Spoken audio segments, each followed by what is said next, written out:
আসসালামু আলাইকুম রহমতুল্লাহি অবরকাতুহ। আশা করছি সকল ভাই বোনেরা আল্লাহ তাআলার অশেষ রহমতে ভালো আছেন। আপনারা সকলে অবগত আছেন যে আমরা অষ্টম শ্রেণীর যে ক্লাসটা অর্থাৎ অষ্টম শ্রেণীর যে ম্যাথ বইটা, এই ম্যাথ বইটা আমরা সমাধানের চেষ্টা করতেছি, তাই না? সো আজকে হচ্ছে আমরা অলরেডি যে কয়টা করেছি মোটামুটিভাবে আমাদের পঞ্চম পর্ব আজকে সরল মুনাফার উপরে। দেখা গেছে যে বিভিন্ন সময় নেটওয়ার্কের সমস্যার জন্য লাইভটা বেশি দীর্ঘ করতে পারি নাই। তো বিষয়টা হচ্ছে আপনারা কাইন্ডলি একটু ইনফর্ম করবেন যে লেখাটা এবং আমার কথাটা স্পষ্টভাবে শুনতে পাচ্ছেন কিনা। হ্যাঁ, মেবি শোনা যাচ্ছে, আমি আমার ফোন থেকে যতটুকু শুনতে পাচ্ছি। আচ্ছা, সাইফুল ইসলাম ভাই লিখেছেন চলে এসেছি। ধন্যবাদ ভাইয়া সাথে থাকার জন্য। আমরা আজকে খুব গুরুত্বপূর্ণ 3টা ম্যাথ দেখব, কারণ একটু আগে আমি অলরেডি 11 নম্বরটা সমাধান করে দিয়েছি। আর লাইভটা অবশ্যই আপনারা একটু শেয়ার করে দিবেন, ঠিক আছে? আচ্ছা, এখন আসেন, যাদের কাছে বই নাই তারা কোশ্চেনটা একটু লিখে নিতে পারেন। দেখেন এখানে কোশ্চেনটা দেওয়া আছে কি, 12 নম্বরটা বলছে যে বার্ষিক মুনাফা 8% থেকে বেড়ে 10% হওয়ায় তিশা মারমা হচ্ছে একজনের নাম, আয় 4 বছরে, মানে বছর সংখ্যা দেওয়া আছে 4 বছর, 128 টাকা বেড়ে গেল। তার মূলধন কত ছিল? এখন মূলধন মানে কি? মূলধন মানে যে তার মোট যে আসলটা ছিল সেই মানটা। তাহলে আমরা কিন্তু অলরেডি জানি, আমরা কি জানি বলেন তো? আমরা কিন্তু সূত্র জানি যে এখানে বা দেওয়া আছে সময়। ধরেন সময়টা যদি আমরা প্রথমে লিখি, তাহলে সময় হচ্ছে এন এর মান। এন এর মান কত দেওয়া আছে? দেখেন এন এর মান হচ্ছে 4 বছর দেওয়া আছে। সো এন এর মান হচ্ছে 4 বছর। এরপরে কি দেওয়া আছে দেখেন, বলছে যে 128 টাকা বেড়ে গেল, তার মূলধন কত? তার মানে এখানে মুনাফাটা আপনার আয়ের মানটা দেওয়া আছে। সেই আয়ের মানটা কত দেওয়া আছে? 128 টাকা। 128 টাকা দেওয়া আছে। এরপরে একটা জিনিস যদি একটু খেয়াল করেন, কোশ্চেনে আমাকে বলছে যে বার্ষিক মুনাফা মানে কি? জাস্ট মুনাফার হারটা, সেটা বলছে 8% থেকে 10% বেড়ে গেছে। তাহলে মুনাফার হারটা কেমন আসবে দেখেন তো। মুনাফার হার জাস্ট আর লিখবেন সমান সমান কত পার্সেন্ট? 10% থেকে, মানে 8% থেকে 10 বেড়েছে, তার মানে অ্যাকচুয়ালি কত বাড়ছে? 2% বাড়ছে। সো আর এর মানটা হচ্ছে এখান থেকে কত? 2%। এটা আপনি এখান থেকে বের করলেন। এইবার আমাদের বলছে যে পি এর মানটা কত, অতএব মূলধন বা আসল যেটাই বলি, পি বলতে হচ্ছে সেই মানটা। তাহলে পি এর মানটা কত, এটা আমাকে বের করতে দিয়েছে। এখন আমরা কিন্তু সকলেই জানি যে সূত্রটা কিন্তু আমরা সকলেই অবগত আছি, কারণ অলরেডি আপনারা ক্লাস করেছেন 4টা। আই সমান সমান পি আর এন। আই বলতে মুনাফা, পি বলতে মুনাফা বা আসল, মূলধন বা আসল, আর মানে হচ্ছে আপনার মুনাফার হার, এবং এন মানে হচ্ছে বছর সংখ্যা। এবার জাস্ট এখানে পি এর মানটা আপনাকে বের করতে দিয়েছে। তাহলে পি সমান সমান কি লিখবেন? আই ভাগ আর এন। তার মানে আয়ের মানটা কত ছিল দেখেন তো ভাই বোনেরা? 128 ছিল, তাই না? 128। সো 128 লিখলেন। আচ্ছা, তারপর নিচে কি করব? আর বলতে কি 2%। আচ্ছা, খেয়াল করেন তো, যখন আমরা এই পার্সেন্টেজটা তুলবো তখন কিন্তু পার্সেন্টেজ বলতে কিন্তু যে 2% মানে কি 2/100। কিন্তু এই পার্সেন্ট যদি আমরা তোলার চেষ্টা করি তাহলে সবসময় নিচে কত আসে? 100 আসে, ঠিক আছে? এবার এই 100টা অ্যাকচুয়ালি দেখেন তো, এই যে আমরা যদি এই 100টা এইভাবে লিখতাম, তারপরে গুণ দিয়ে 4 লিখতাম, তাহলে জিনিসটা কি? এই 100টা কিন্তু উপরে চলে যেত। তার মানে জিনিসটা কেমন আসতো? 128 গুণ 100। কারণ কি? এই যে এটা গুণ আকার আছে, এটা ভাগ আকার আছে, তাহলে ভাগ থাকলে কি গুণ চিহ্ন যদি আমরা দেই তাহলে নিচের সংখ্যাটা উপরে চলে যায়, তাহলে 100টা উপরে চলে গেল। আর 4 দুগুণে কত? 8। জাস্ট এইটা হচ্ছে আমাদের মেন ম্যাথ। হ্যাঁ, জাস্ট এইখান থেকে আপনি যদি ক্যালকুলেশন করেন তাহলে 8 হচ্ছে কত? 128 হয়। তাহলে 16 গুণ 100 মানে কত? 1600 টাকা। এইটা হচ্ছে আমাদের আসল বা মূলধন। আমার ভাই বোনরা একটু কমেন্ট করবেন যে এইটা আপনারা বুঝতে পেরেছেন কিনা, যতটুকু বললাম এটা আপনারা বুঝতে পেরেছেন কিনা। অলরেডি শোনা যাচ্ছে লিখেছেন মনোয়ার ভাইয়া, লিখেছেন সাউন্ড বোর্ড ক্লিয়ার। সাইফুল ভাই লিখেছেন ভেরি গুড, শেয়ার করেছি। মিম মন্ডল লিখেছেন। ফারহানা আপু লিখেছেন আসসালামু আলাইকুম ভাই, কেমন আছেন? আলহামদুলিল্লাহ ভালো আছি। আচ্ছা, সো আপনারা দেখেন এটা ক্লিয়ার কিনা একটু জানাই দেন যে 12 নম্বর ম্যাথটা আপনারা বুঝতে পেরেছেন কিনা, বা কোনো জিনিসের সমস্যা আছে কিনা। তাহলে আমরা কিন্তু 12টা শিখে ফেলছি। এরপরে আমরা সামনে অগ্রসর হব। সামনে দেখেন 13 নম্বর ম্যাথ। আচ্ছা, আমরা ম্যাথটা একটু বোঝার চেষ্টা করি, ঠিক আছে? যে কোনো জিনিসের আগে একটু বোঝার চেষ্টা করতে হয় যে বিষয়টা কি বলছে। দেখেন 13 নম্বর কোশ্চেনে বলছে যে কোনো আসল, এখন সেই আসলটা আসলে কত এটা কিন্তু আমরা জানি না। তাহলে কোনো আসল 3 বছরে মুনাফা আসলে এত টাকা, মানে 1578 টাকা, এবং 5 বছরে মুনাফা আসলে 1830 টাকা হয়। আসল এবং মুনাফার হার কত? এইখানে যদি আপনি একটু খেয়াল করেন তাহলে বুঝতে পারবেন। আমি এটা একটু মুছে দেই। এখানে যদি আপনি একটু খেয়াল করেন তাহলে আপনি বুঝতে পারবেন যে আমাদের এখানে মুনাফা আসল কথা বলছে, মুনাফা আসল। আচ্ছা, আমি কিন্তু এর আগে অলরেডি আলোচনা করেছি যে মুনাফা আসল জিনিসটা আসলে কয়টা জিনিসকে বোঝায়। মুনাফা আসল যখন আমি বলতেছি তখন কিন্তু মুনাফা আর আসল মানে দুইটা কথাকে আমি অ্যাডজাস্ট করতেছি, জাস্ট প্লাস করে আমাদের জিনিসটা আসতেছে হচ্ছে মুনাফা আসল, মুনাফা আসল আসতেছে। এখন এই যে মুনাফা আসলটা আসতেছে, তাই না, এটা কিন্তু আমরা অলরেডি বুঝে ফেলছি যে এটা হচ্ছে মুনাফা আসল মানে হচ্ছে মুনাফা যোগ আসল। এখন কথা হচ্ছে আমি যদি কোশ্চেনটা পড়ি তাহলে আপনি আরো একটু ক্লিয়ার হবেন। সেটা হচ্ছে যে 13 নম্বরটা আমরা এখন সমাধান করব। 13, আচ্ছা 13 নম্বর কি বলছে, যাদের ভাই বোনেরা ক্লাস 8-এ পড়ে তাদেরকে কিন্তু অবশ্যই আপনারা হচ্ছে মেনশন বা গ্রুপে অ্যাড করতে পারেন, এটা অবশ্যই মাথায় রেখে আমাদের কাজ করতে হবে। তো এখন বিষয়টা হচ্ছে আমরা কি করতে পারি দেখেন, যে বার্ষিক কোনো আসল 3 বছরে মুনাফা আসলে হচ্ছে এত টাকা, তাহলে 3 বছরে মুনাফা আসলে হচ্ছে 1578 টাকা। তারপরে বলছে 5 বছরে মুনাফা আসলে, এখন বড়টার থেকে ছোটটা কিন্তু সবসময় বিয়োগ করতে হয়, কখনো ছোটটা থেকে বড়টা বিয়োগ করা যায় না, তাই না, মাইনাস চলে আসে। সো এই ক্ষেত্রে আমরা আগে বড়টা লিখবো। এখন বড়টা কি আছে দেখেন তো, আচ্ছা আমি একবারে লিখতে পারি যে আসল আসল যোগ 5 বছরের মুনাফা। খেয়াল করেন আমি বুঝাই দিব, তাহলে 5 বছরের মুনাফা হচ্ছে, একটু ছোট করে লিখতেছি না হলে ধরবে না, তাহলে আসল যোগ 5 বছরের মুনাফা হচ্ছে, একটু সরাই লিখি তাহলে সুবিধা হবে, আসল যোগ 5 বছরের মুনাফা। খেয়াল করেন খুবই সহজ, 5 বছরে মুনাফা হচ্ছে কত টাকা দেখেন দেওয়া আছে, সেটা হচ্ছে কত দেওয়া আছে, এই যে 1830 টাকা, তাহলে এটা হচ্ছে 1830 টাকা। আচ্ছা এবার দ্বিতীয়বারে বলছে যে আসল প্লাস 3 বছরের মুনাফা, তাহলে আসল প্লাস 3 বছরের মুনাফা কত আছে দেখেন, বলে দিয়েছে যে 1578 টাকা, তাহলে 1578 টাকা। এপাশে কিন্তু টাকা লিখবেন, যেহেতু আমার এখানে জায়গা কম এই জন্য হচ্ছে আমি টাকাটা লিখি নাই। হ্যাঁ, আচ্ছা তাহলে একটা জিনিস খেয়াল করেন তো ভাই বোন, আমাদের বের করতে দিয়েছে ম্যাথের মধ্যে যে আসলটা কত, মানে এই আসলটা বের করতে দিয়েছে আর আমাদের হারটা বের করতে দিয়েছে, মুনাফার হারটা কত। খুব সহজে বুঝবো কিভাবে, খেয়াল করবেন, এটা দুইভাবে আপনি ম্যাথটা করতে পারবেন, ঠিক আছে।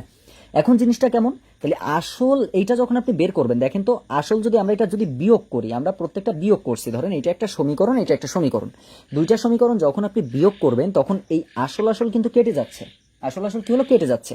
আচ্ছা তাহলে 5-এর থেকে 3 যখন আপনি বাদ দিবেন তখন কি থাকবে, 2 বছরে মুনাফা, 2 বছরে মুনাফা কত আসবে, জাস্ট এখান থেকে বিয়োগ করেন, তাহলে আপনি যদি বিয়োগ করেন তাহলে কত আসে দেখেন তো, 1830 মাইনাস 1578, তার মানে জিনিসটা কত আসতেছে, 252 টাকা। কত, 252 টাকা। খেয়াল করবেন, তাহলে এটা হচ্ছে যে 2 বছরের মুনাফা আপনি পেয়েছেন কত টাকা দেখেন, 252 টাকা। সকলে কিন্তু নোট করবেন সুন্দর করে, হ্যাঁ। আচ্ছা তাহলে অতএব এবার যদি আমরা বের করি 1 বছরের মুনাফা তাহলে কত হচ্ছে দেখেন তো, 252/2 টাকা। এইবার আমার ভাই বোনদেরকে একটু খেয়াল করতে হবে এই জায়গাটায়, সেটা হচ্ছে যে আমি এখানে আপনি 3 বছরের ক্ষেত্রেও বের করতে পারেন, 5-এর ক্ষেত্রেও বের করতে পারেন। আমি আবারও একটু রিপিট করি, সেটা হচ্ছে আপনি যখন 1 বছরে মুনাফাটা বের করলেন তখন আপনি এর পরবর্তীতে 3 বছরেরটাও বের করতে পারবেন, 5 বছরেরটাও বের করতে পারবেন, এটা আপনার উপরে ডিপেন্ড। এখন কথা হচ্ছে ভাই, দুটো যদি আমি যে কোনো একটা বের করি তাহলে তো হচ্ছে, কিন্তু বিষয়টা হচ্ছে যে আমি যদি 3টা ধরি তাহলে কিন্তু তুলনাটা হবে 1578-এর সাথে, এটা খেয়াল রাখতে হবে। যখন আমি 5টা নিব তখন কিন্তু আমার ধারণা থাকতে হবে 1830-এর সাথে আমার সম্পর্ক করতে হবে। তাহলে আমি যদি 3 বছরেরটা বের করি তাহলে কি আসবে দেখেন তো, 3 বছরের মুনাফা কত আসবে, 252 গুণ 3/2। জাস্ট এটা ক্যালকুলেশন করি তো ভাই বোনেরা, তাহলে কত হয়, 252 গুণ 3 ভাগ দিয়ে 2, তার মানে জিনিসটা কত, 378 টাকা। তার মানে কত হচ্ছে দেখেন, 378। আচ্ছা এই যে 378 টাকা, খেয়াল করেন তো কত সহজে পারা যায় জিনিসটা, 378 টাকা যে বের হলো এটা কি মান বের হয়েছে বলেন তো, মুনাফা বের হয়েছে না। আচ্ছা এবার জিনিসটা খেয়াল করেন, আমাদের এই যে টোটালটা কি ছিল, আসল যোগ 3 বছরের মুনাফা, তাহলে আসল যোগ 3 বছরের মুনাফা ছিল কত টাকা ছিল, সেটা ছিল হচ্ছে 1578 টাকা। এর মধ্যে আপনি কিন্তু অলরেডি 3 বছরের মুনাফাটা পেয়ে গেছেন, তাই না, তাহলে মুনাফাটা কত বসাবেন, 378 টাকা। তাহলে জাস্ট আপনাকে বলছে যে আসলের মানটা বের করতে, তাহলে আসল বের করতে গেলে আপনি কি করবেন, জাস্ট বিয়োগ করে দেন, তাহলে বিয়োগ করলে কত হচ্ছে দেখেন তো, 88077032 টাকা। এইটা হচ্ছে আমাদের একটা প্রথম অংশটা বের হয়ে গেল। আমাকে একটু ইনফর্ম করবেন যে এই পর্যন্ত আপনার বুঝতে কোনো জায়গায় অসুবিধা আছে কি না। আচ্ছা আসল টাকা এবং বছর যখন বের করব তখনই তো উপরে 100 দিয়ে গুণ করতে হবে, জি আচ্ছা ঠিক আছে। সকলে একটু কমেন্ট করবেন যে ক্লিয়ারভাবে বুঝতে পারছেন কিনা, না সমস্যা থাকলে অবশ্যই বলতে হবে। তাহলে এই যে আসল মানটা আপনি বের করলেন, অলরেডি কিন্তু আমরা 1200 টাকা পেয়ে গেছি, তাই না, অলরেডি আমরা হচ্ছে 1200 টাকা আসলের মানটা পেয়ে গেছি। তাহলে এই পর্যন্ত আমরা একটা অংশ বের করলাম। তাহলে কোশ্চেনে আমাদের যেটা ছিল, খেয়াল করেন তো ভাই বোনেরা, আমাদের কোশ্চেনে ছিল আসল এবং মুনাফার হার বের করতে। তাহলে আপনি কি পেয়ে গেছেন? আসল অলরেডি কিন্তু ইতিমধ্যে আপনি পেয়ে গেছেন, এখন আপনি হারটা বের করবেন। এইবার খেয়াল করেন, আমি আরেকটু রিপিট করব, সেটা হচ্ছে এইখানে যদি ইনকেস আপনি 5 বের করতেন তাহলে কি হতো? যদি আপনি 5 বছরটা বের করতেন তাহলে কি এমন সমস্যা ছিল? কোনো সমস্যা ছিল না। আপনি যখন 5টা বের করতেন, তখন 5 বছরে মুনাফা যখন আপনার বের হতো, তখন আপনি তুলনা এটার সাথে করতেন। মানে এই যে 1830, এর থেকে আপনি 5 বছরের মুনাফাটা বাদ দিলে আপনি হচ্ছে আসল মানটা পেয়ে যেতেন। ঠিক আছে, তাহলে এটা হচ্ছে 5ও বের করতে পারেন, 3ও বের করতে পারেন। তাহলে এই পর্যন্ত কিন্তু আমরা অলরেডি বুঝে ফেলছি। এখন আমাদের দরকার হচ্ছে আর এর মানটা বের করতে হবে। আচ্ছা, আমার ভাই বোনেরা কিন্তু খুব সুন্দর করে জানে যে আমরা আর এর মানটা কিভাবে বের করি। আর এর যে সূত্রটা আছে, আই সমান সমান পি আর এন, এইখান থেকে জাস্ট আমরা আর এর মানটা বের করব। এখন কথা হচ্ছে যে আপনি যখন আর এর মানটা বের করবেন তাহলে সূত্রটা কি আসবে? আর সমান সমান আই ভাগ পি এন। আচ্ছা, এবার আপনি পাশে লিখে নেবেন যে আই এর মানটা আপনার কত বের হয়েছিল। একটু খেয়াল করেন, একটু আগে কিন্তু আমরা বের করেছিলাম, সেটা কত বের হয়েছিল? 378 টাকা, তাই না? আয়ের মান বের হয়েছিল 378 টাকা। আর পি আমাদের কত ছিল তখন? পি সমান সমান কত ছিল? 1200 টাকা। অলরেডি আমরা আসল বের করেছি না? আপনি কিন্তু দেখেছেন যে পি এর মানটা 1200, এটা আমরা বের করেছি একটু আগে। সো এরপরে আমাদের কি দেওয়া আছে দেখেন, এরপর হচ্ছে আমাদের যে বছর সংখ্যাটা, তাহলে বছর আমরা কত দিব? বছর অলরেডি এটা আমরা তুলনা করছি কিসের সাথে? 3 বছরের সাথে। একটু খেয়াল করে দেখেন, তাহলে 3 বছরেরটা আমরা বের করছিলাম, এই জন্য বছর হচ্ছে 3। জাস্ট এখানে মানটা বসাই দেন, তার মানে 378, আর নিচে হচ্ছে এখানে 1200। 1200 গুণ এন এর মান কত? 3। জাস্ট এটা যদি আমরা ক্যালকুলেশন করি তাহলে একটু দেখেন কত হয়? 378 ভাগ 3 বারং 3600, তাই না? তাহলে এইটা যদি করি তাহলে কত হচ্ছে? পয়েন্ট 105 এটা হয়েছে। এখন কথা হচ্ছে, যদি আমরা সকলে কিন্তু জানি যে আর এর মানটা সবসময় আমরা পার্সেন্টেজে করি, আর কোনো পার্সেন্টেজ যদি আমাকে আনতে হয়, কোনো ম্যাথের মধ্যে পার্সেন্টেজ আনতে গেলে জাস্ট গুণ দিয়ে 100 করলে আমরা পার্সেন্টেজটা পেয়ে যাই। তাহলে এটা করলে কত হচ্ছে? 10.5% হচ্ছে আমাদের অ্যান্সার। 10.5% হচ্ছে আমাদের অ্যান্সার। দেখেন তো আমার ভাই বোনেরা, এই ম্যাথটা একদম ক্লিয়ার কিনা, একটু রেসপন্স করতে হবে যে এটা আপনারা বুঝতে পারছেন কিনা। আচ্ছা, তনয় ভাই লিখেছেন বুঝতে পেরেছি, ধন্যবাদ। ফারহানা ইসলাম আপু লিখেছেন ক্লিয়ার। আচ্ছা ঠিক আছে, আজকে একটু কমেন্টের ভাব মনে হয় কম, কারণ হচ্ছে যেহেতু আমি সামনে আসি নাই। সামনে আসবো কিভাবে? আসলে নেটওয়ার্কের খুবই ডিস্টার্ব ছিল, সেই দুপুরের থেকে চেষ্টা করে করে অবশেষে ঢুকতে পেরেছি, এটা হচ্ছে বিষয়। আজকে গোল্ডে ক্লাস ছিল, সেটাও নিতে পারলাম না। সো একটু কমেন্ট করবেন যে 13 পর্যন্ত আপনারা বুঝেছেন কিনা। আমরা আর একটা ম্যাথ করবো, 14 নম্বরটা। 14 করে আজকের মতো আমরা শেষ করবো, এবং 14 নম্বরটা বুঝতে পারলে খুবই সহজ ম্যাথ, খুবই সহজ। 8-এর যারা ছোট ভাই বোনেরা আমার ক্লাস দেখে, হয়তো বা অনেক ভাই বোনের যারা আর কি বড়, তাদের ছোট ভাই বোন যদি থাকে, তারা যদি ক্লাসটা দেখে, আমি বলবো যে এই যে 14 নম্বর যে ম্যাথটা, এটা কিন্তু খুব বেশি ইম্পর্টেন্ট ম্যাথ, খুব বেশি সৃজনশীলের ক্ষেত্রে এই ম্যাথটা খুব বেশি ইম্পর্টেন্ট। সো আমরা এটা একটু বোঝার চেষ্টা করব।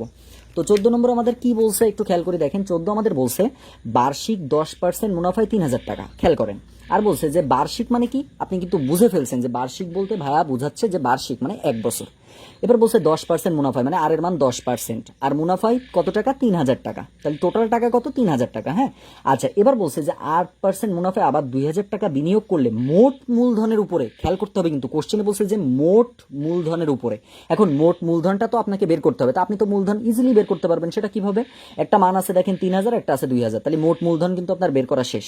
এখন কথা হচ্ছে, তার মানে আপনার দরকার এখন হচ্ছে যে টোটাল মুনাফাটা কত, এটা আগে আমরা একটু বের করে নিই। হ্যাঁ, তাহলে দুইটার ক্ষেত্রে আপনি যখন মুনাফাটা বের করবেন, সেটা কিভাবে আসবে? প্রথম ক্ষেত্রে মুনাফা, তাহলে প্রথম ক্ষেত্রে যখন আপনি মুনাফা বের করবেন, সূত্র কি? আই সমান সমান পি আর এন। এইখানে দেখেন দুইটা মান, মানে সবগুলো মান কিন্তু দেওয়া আছে। সেটা কি কি দেওয়া আছে? আর এর মান দেখেন দেওয়া আছে 10%। আচ্ছা, তাই না? এবার দেখেন এন এর মান কত দেওয়া আছে? বার্ষিক। বার্ষিক মানে 1 বছর, এটা যেন কারোর আর ভুল না হয়। সো এন এর মানটা হচ্ছে 1, ঠিক আছে। আর হচ্ছে আপনার এখানে টোটাল আসল মানটা কত দেওয়া আছে? আসল বলতে পি এর মানটা কত? 3000 টাকা দেওয়া আছে। তাহলে এই ক্ষেত্রে আপনি আয়ের মানটা বের করেন, সেটা কত হচ্ছে দেখেন তো। পি এর মান হচ্ছে 3000 গুণ আর এর মান কত? 10%, আর পার্সেন্ট তুলতে গেলে 100 দিয়ে ভাগ করতে হয়, তাহলে 100 দিলাম গুণ এন এর মান কত? 1। জাস্ট এটা ক্যালকুলেশন করেন, দুটো শূন্য কেটে দিলাম, তাহলে 3 কে 3, তার মানে কত হচ্ছে? 300 টাকা। তাহলে টোটাল আমাদের কত হলো? 300 টাকা। এটা হচ্ছে আমাদের প্রথম ক্ষেত্রে গেল। সেম ভাবে আমাদের আরো একটা ক্ষেত্র দেওয়া আছে। সেই ক্ষেত্রটা কি? সকল ভাই বোনেরা যাদের হচ্ছে, আমি আবারও রিকোয়েস্ট করব যে যাদের ছোট ভাই বোনেরা 8-এ পড়ে, তাদেরকে এই ক্লাসগুলো একটু দেখতে বলবেন। এটা কিন্তু সৃজনশীলের জন্য, সিকিউ এর জন্য খুব বেশি ইম্পর্টেন্ট। আমি আবারও বলছি, সিকিউ এর জন্য খুব বেশি ইম্পর্টেন্ট, মানে সৃজনশীলের জন্য, ঠিক আছে। আচ্ছা, তো জিনিসটা কি বলছে দেখেন।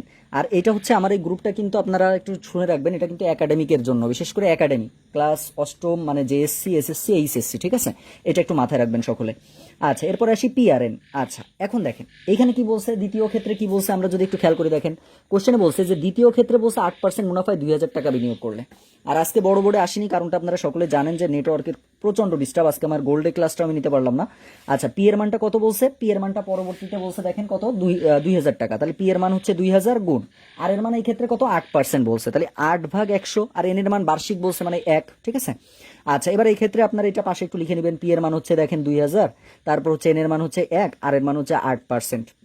এখান থেকে জাস্ট আমরা ক্যালকুলেশন করবো, তাহলে 0 0 দুটো 0 কেটে দিলাম, 8×2 = 16, তার মানে কত টাকা দেখেন তো ভাই বোনেরা, 160 টাকা। তার মানে টোটাল আমরা কিন্তু অলরেডি 300 টাকা এবং 160 টাকা পেয়ে গেছি, তাই না? তাহলে এই যে মানটা আপনি পেয়ে গেছেন, এইবার দেখেন কত সহজে পারা যায়। ম্যাথে কোশ্চেন আমাকে বলছিল যে মোট মূলধনের উপরে, এখন কথা হচ্ছে মোট মূলধন, এখন মোট মূলধনটা তাহলে আপনি বের করে ফেলান। তাহলে মোট মূলধন আপনি বের করবেন কিভাবে, প্রথম ক্ষেত্রে আমাদের মূলধনটা কত ছিল দেখেন তো, 3000 টাকা ছিল না? তাহলে 3000 পরে প্লাস দিয়ে দ্বিতীয় ক্ষেত্রে মূলধন আমার কত ছিল, 2000 টাকা, তাহলে 2000 টাকা লিখে ফেললাম। তাহলে টোটাল মূলধন কত হয়েছে, 3 আর 2 5, তার মানে 5000 টাকা। এই হচ্ছে আপনি প্রথম মোট মূলধনটা লিখে নিলেন। এবার আসি, তাহলে মোট মুনাফাটা আমার কত হচ্ছে এটা আমাকে বের করতে হবে, যেহেতু মোট মূলধনের উপরে যখন বলছে, তাহলে মোট মূলধনের উপরে আমার কিন্তু একটা মুনাফা আসবে, সেটা কত, একটা বলছে 300, একটা হচ্ছে 160 টাকা। তাহলে 300 যোগ 160, তার মানে কত দেখেন তো ভাই বোনেরা, 460 টাকা। তার মানে অলরেডি কিন্তু আপনি মোট মূলধন বের করে ফেলছেন, অলরেডি আপনি মোট মুনাফা বের করে ফেলছেন। এবার আমাকে বলছে যে আর এর মানটা আপনাকে বের করতে দিয়েছে, তাহলে কত সহজে এবার আমরা পারবো দেখেন তো। আমরা কিন্তু সূত্র অলরেডি জানি, একটাই সূত্র অ্যাপ্লাই করতে হয় সরল মুনাফার ক্ষেত্রে, এটা কিন্তু আমরা সরল মুনাফা করতেছি। সরল মুনাফার ক্ষেত্রে সূত্র কি, আই সমান সমান পি আর এন। তার মানে এখান থেকে আর এর মান যখন আপনি বের করবেন, আই ভাগ পি এন, তার মানে আর আয়ের মানটা কত দেখেন তো, আয়ের মান অলরেডি আমরা পেয়ে গেছি 460, আর পি এর মানটা কত, মোট মূলধন ছিল কত, 5000 টাকা, সেই 5000 লিখলাম। আর এন এর মান 1, এই একটা আমি আর দিলাম না, এটা আমার ভাই বোনেরা হয়তো বা খুব সুন্দর করে বুঝেছে। তাহলে 460 ভাগ 5000, এই যে মানটা আসছে এটা দেখেন দশমিকে আসছে, 0.092 এটা আসছে, তাই না, অর্থাৎ 92 আসছে মান। সো এইটাকে যদি আমি পার্সেন্টেজ করি, তাহলে কি করতে হয়, 100 দিয়ে গুণ করতে হয়। আর আমরা সকলে জানি যে আর এর মান কিন্তু পার্সেন্টেজে নিতে হয়, এটা সবসময় মাথায় রাখবেন। সো 9.2% হচ্ছে এটার অ্যান্সার। সো আমাকে একটু রেসপন্স করবেন যে আপনারা এই যে ম্যাথটা আমি শিখালাম 14 পর্যন্ত, এই 14 নম্বর ম্যাথটা আপনারা বুঝতে পারছেন কিনা। সাইফুল ইসলাম অলরেডি লিখেছেন 14 নম্বর ম্যাথ অনেক চাকরি লিখিত পরীক্ষায় আসছে। আচ্ছা, ধন্যবাদ। সত্যিকার অর্থে এই ম্যাথগুলো কিন্তু খুব বেশি ইম্পর্টেন্ট। হ্যাঁ, সেটা হচ্ছে যে ছোট ভাই বোনদের জন্য যতটা ইম্পর্টেন্ট, এখানে যারা আছেন মোটামুটি তাদের জন্য ইম্পর্টেন্ট। এখন কথা হচ্ছে যে এটা আপনারা বুঝতে পেরেছেন কিনা। আজকে আমরা অলরেডি 14 পর্যন্ত সমাধান করে ফেলছি। সো 14 পর্যন্ত আপনারা সকলে বুঝতে পেরেছেন কিনা একটু আমাকে ইনফর্ম করবেন যে 14 পর্যন্ত আপনারা বুঝতে পেরেছেন কিনা। আমরা কিন্তু ক্লাস আমি 5টা করে দিব, মানে আপনাকে লিঙ্ক যোগ করে দিব যাতে আপনার সমস্যা না হয়। অর্থাৎ পর্ব 1, ঠিক আছে, পর্ব 2, এইভাবে আমি লিঙ্কগুলো যুক্ত করে দিব, যে প্রথম দিন যে কয়টা করেছি, দ্বিতীয় দিন যে কয়টা করেছি, এই সিস্টেমে আমরা হচ্ছে ম্যাথগুলো সমাধান করে দিব, ঠিক আছে। আর আপনাদের জন্য বিষয়টা হচ্ছে যে যদি আমার বড় বোর্ডে বেশি মাঝে মাঝে সমস্যার সৃষ্টি হয়, তাহলে আমরা এইভাবে ম্যাথটা করব। আসলে ম্যাথটা বুঝতে পেরেছেন, আমি আশা করছি যে আমি যেভাবে আপনাদেরকে বোঝালাম, শুধু বইটা কাছে রাখবেন। আমার কথা হচ্ছে এই যে 8-এর এই বইটা শুধু একটু কাছে রাখলে মোটামুটিভাবে অষ্টম শ্রেণীটা আমি টোটালি আপনাদেরকে কমপ্লিট করাই দিতে পারবো। আর প্রত্যেকদিন আমরা চেষ্টা করব যে এটা একটু কন্টিনিউ রাখার জন্য, যাতে মোটামুটিভাবে আপনাদের যারা ছোট ভাই বোনরা আছে তারা যেন উপকৃত হয়, এটা একটু খেয়াল রাখবেন। তো এটা ছিল আমাদের হচ্ছে আজকের ক্লাস। তো সকলে শেয়ার দিবেন, এটা অনুরোধ থাকবে যে আমি যদি একটু কষ্ট করে ক্লাস নিতে পারি, তাহলে একটা দুইটা শেয়ার দিলে হয়তো আপনাদের খুব বেশি কষ্টকর হবে না। হ্যাঁ, আচ্ছা, এমডি শহীদ ভাই লিখেছেন পরিষ্কার বিষয়টা, আর একটু নোট করবেন, নোট করে একটু গ্রুপে জমা দিয়ে দিয়েন। এটা যদি ভালো লাগে, আর না হলে সমস্যা নাই, এটা হচ্ছে আপনার উপরে ডিপেন্ড। কিন্তু আমি কেন করতেছি, আমি এটা করতেছি এই কারণে, আমার কিন্তু খুবই উপকার হচ্ছে। কেন হচ্ছে, কারণ আমি এই ম্যাথগুলো বারবার আমি চর্চা করে ফেলছি। আমার কথাটা হয়তো বা বুঝতে পেরেছেন সকলে। আমি কিন্তু অলরেডি নিজে নোট করতেছি, আপনারা যদি দেখেন যে আমি কিন্তু অলরেডি নোট করে আমি আপনাদেরকে জমা দিয়েছি ইতিমধ্যে। দেখেন আমি আমার নোটটা আমি অলরেডি আপনাদেরকে শেয়ার করেছি, যে এটা আমি নোট করে অলরেডি দিচ্ছি, ঠিক আছে। সবগুলো হয় নাই, 14 পর্যন্ত এখনো করে শেষ করতে পারি নাই। তো 14 পর্যন্ত করা হলে আমি আবার এটা আপনাদেরকে শেয়ার করে দিব, ঠিক আছে। আর আপনারাও করতে পারেন, এটা আপনাদের উপকারের জন্যই হয়তো বা কাজে আসবে, ঠিক আছে। তো সকলে ভালো থাকবেন, আমাদের জন্য দোয়া করবেন, এবং সকলে পাঠশালা এই যে গ্রুপটা, আমাদের ছোট্ট যে গ্রুপটা, আমি একটু লিখি, এই ছোট্ট গ্রুপে একটু শেয়ার দিবেন, ঠিক আছে। এটা অনুরোধ থাকবে যে আমার ভাই বোনেরা, আমার ইচ্ছা আছে আমি এই পাঠশালাকে অনেক দূর পর্যন্ত আগায় নিয়ে যাব। আর এটা কখনো একটা মানুষের পক্ষে কিন্তু সম্ভব হয় না, ঠিক আছে। এই যে গ্রুপটা, এই গ্রুপটা ছোট একটা গ্রুপ, যেখানে মাত্র 4.1K মেম্বার। সো এটা এক সময় আমি আশা করব যে অন্তত 10K অর্থাৎ 10K মেম্বার যেন হয়, এটা আমি আশা করতেই পারি। এজন্য আপনারা আপনাদের ছোট ভাই বোনদেরকে একটু অ্যাড করে দিবেন, তাদের মোটামুটিভাবে বেসিকটা কিভাবে তার মধ্যে ঢুকাতে হয় এটা মোটামুটিভাবে আমি ক্লিয়ার করে দিব। ঠিক আছে, কিভাবে বেসিক শিখতে হয় সেটা আমি খুব সুন্দর করে দেখা দিব। একটা জিনিস দেখেন যে আজকে আপনারা যারা জব প্রিপারেশন নিচ্ছেন তাদের অনেকের ম্যাথের সমস্যা। কেন সমস্যা? কারণ আপনাদের মধ্যে সেই বেসিক মানে একদম সেই ক্লাস 9-10-এর যে বেসিকটা, এটা একটু দুর্বলতা প্রকাশ আছে। এই জন্য আপনি কিন্তু চাবেন না যে আপনার ছোট ভাই বোনের এই সমস্যাটা তৈরি হয় যে সে যেন বেসিকের অভাবে একটা প্রবলেমের সম্মুখীন হয়ে যায়, এটা কিন্তু আপনি চাবেন না। এই জন্য চেষ্টা করবেন যে গ্রুপটাকে অন্তত যারা ছোট ভাই বোন আছে তাদেরকে যেন একটু অ্যাড করে দেয়। ঠিক আছে, তো সকলে ভালো থাকবেন, আমার জন্য দোয়া করবেন। আসসালামু আলাইকুম রহমতুল্লাহি অবরাকাতুহু।